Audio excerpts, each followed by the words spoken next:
আপনি এগুলা রোজা রাখেন 6 রোজা রাখেন বেশি না কম 6টা রোজার বিনিময়ে মানে 10 টাকা সওয়াব কম বেশি সওয়াব আমরা দিতে চাই না একটা কথা বলে পাইতে চাই তাহলে গতবারে 4 দেশে আসবে 8 তারিখ আর মাত্র 22 দিন আছে 29 মাস সবাই আল্লাহ পাকের সন্তুষ্টির উদ্দেশ্যে আমরা এই শাওয়াল মাসে রোজা রাখার চেষ্টা করি। আমিন। ও মুসলমান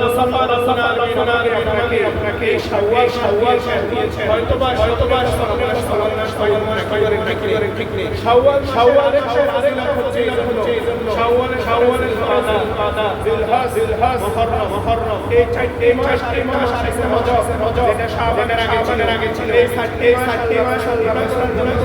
নিষেধ করেছেন আর এই শাওয়াল মাস সুন্নতের মাস এই শাওয়ালের ফজর আসছে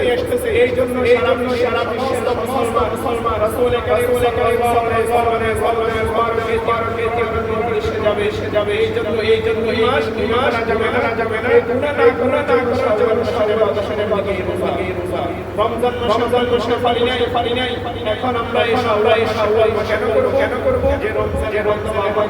হয়েছে এখন আমি শাওয়াল মাসের